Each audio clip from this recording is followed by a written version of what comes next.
I left Sea Change on the Hard in Marsden Cove Marina in Whangarei in New Zealand, and in December 2023 I flew to South Africa, my home country, and specifically to Cape Town. Our parents retired here in the late 1980s, and my sister Pam lives here. I've been coming here for kitesurfing every southern summer for the last 14 years.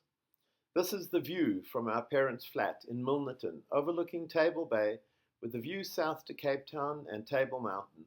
And I thought I would put together a video of mostly photos, giving an idea of what fun one can have here. Cape Town is the top destination for kitesurfers, especially from Europe, in the southern summer, and hence it gets very busy on the shores of Bloubergstrand, the long beach on the north end of Table Bay. But I love kitesurfing here for the waves and the long downwind runs in the commonly strong southeast wind, which generates the iconic tablecloth cloud on Table Mountain. But it doesn't always blow hard here, especially in the mornings, which are good for walks on the beach, occasionally finding fossil whale bones or even shark teeth, although the professional shark teeth finders get most of them each low tide. And occasionally even a megalodon shark tooth, like this lucky chap with half of one. There are endless possibilities for road trips around the Western Cape, and for Christmas, Pam and I went northeast to a remote mountain retreat built by the offspring of an old farmer, where we had the campground to ourselves. Pam forgot to bring the food she had prepared, however, but luckily I had thrown everything I had in my flat into a bag, so banana sandwiches were the order of the day. A long hike took us up to the top of the nearby hills with views all around, plus plenty of colorful flowers like this erica and insects like these ants and a large hawk moth. The land is no longer actively farmed, and an array of rusting implements and cars dot the place. Another hike up the small stream that made the farm viable in the old days and now supplies the retreat was before we headed back to Cape Town with its spectacular sunsets for lots of kitesurfing, including some hectic days when famous pros like Aaron Hadlow and Kevin Langery were recording 30-meter jumps, but spectacularly outdone by the world's top woman big air specialist, Angelique Boileau. Last season, I regularly encountered several large sailboats that were part of a rally celebrating the 500-year anniversary of Magellan's circumnavigation. And at the waterfront marina, Christina, Pam, and I visited one of them, named Lolly, and the French couple who owned and sailed her around the world, Etienne and Genevieve.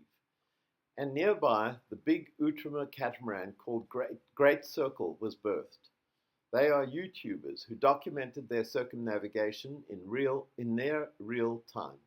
On calm days, the beaches of Cape Town are spectacular, although the cold water puts most folk off swimming. But the wind usually returns for good kitesurfing, and on Wednesdays and Sundays you can end your day at the Dolphin Hotel for their half-price sushi. Or you can go inland for wine tasting at one of the numerous vineyards and wineries like this one, with a group of local and visiting kiters, organized by my local friend David, on the right at the end of the table. Another visiting kiter was Anna, with whom I did several long downwinders, primarily on strapless surfboards, on which she is better than me, about 10 kilometers north past Bigway on to Holby, where we would catch the municipal bus back. This is a favorite downwinder I frequently also do alone. A less successful downwinder was a long ride further up the west coast, past the West Coast National Park. Ostensibly, we were going to ride to this beach, but we never made it here and had to be picked up about 2/3 of the way after walking an awfully long way on the beach. But while setting up the cars, we found this beautiful puff adder on the road. We've got a puff adder here, and he looks like he's going to come under the car. Maybe you should move. Struggle to get. Later, Christina, Pam, and I returned to the West Coast National Park for an overnight stay in one of the cottages there, enjoying the many ostriches along the way, and swimming in the somewhat warmer waters of Longabon Lagoon. We even had time for Christina to do a sketch, and in the late afternoon had a National Geographic moment with huge flocks of shorebirds at one of the hides.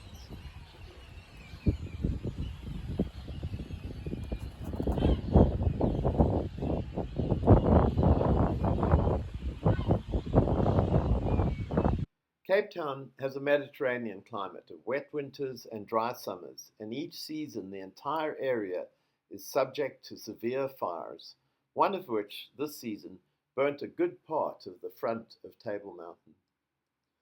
In New Zealand, I had met New Zealander Sue and Britt David, and like many new sailing friends I've made, I invited them to visit in Cape Town, and to our delight they agreed, and even invited us in turn to spend a few days in Kruger National Park with them. I've been there many times and tend not to take many pictures or videos, but this pride of lions and cubs on the first morning was special.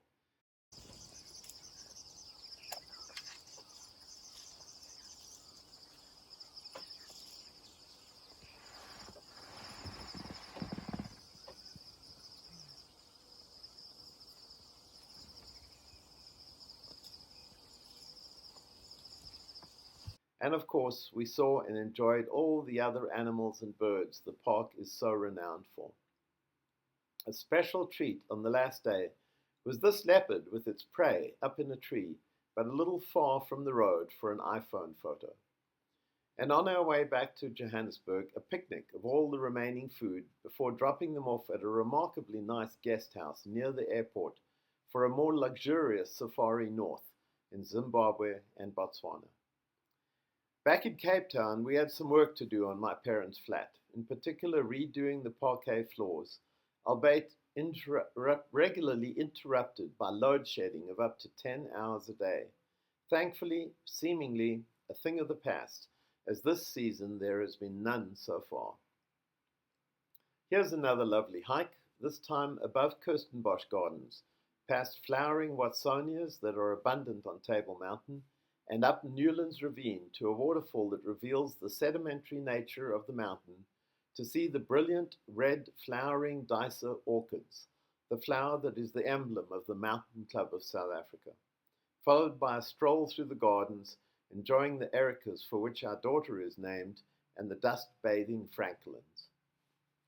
Not every day in Cape Town starts out sunny, at least on the northern coastal side of the city where Milnerton is situated, because morning fog is common given the cold waters of the Atlantic fed by the Benguela current coming up from the Southern Ocean. And even in summer, we sometimes get rainy conditions as a low-pressure system comes through further north than usual, bringing westerly winds. But these are perfect for a beam reach as the local fleet of yachts raced from Cape Town north to Saldanha Bay. Among the many events taking place in Cape Town each summer, one of the biggest is the Cape Town Art Fair in mid-February, with hundreds of exhibitors and a remarkable diversity of work, some of which is astoundingly painstaking, like this piece built from toothpicks. Christina and Erica are both artistic, continuing a family tradition that stretches from my grandmothers who produced these pieces of china and watercolors. Eventually, however, our time in Cape Town came to an end, but not before we both caught COVID. Me for the first time, so it hit me particularly hard.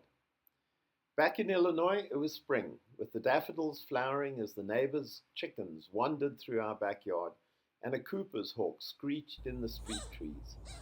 Christina and my kitesurfing and sailing friend Ken and another friend went to Thistle midwinters in Florida, and I had fun, at least when not capsized, while I recovered from COVID and was a bachelor at home eating brats. But we were only home for a few weeks, primarily to renew all my prescriptions and obtain a 12-month supply for my next sailing season from New Zealand to South Africa.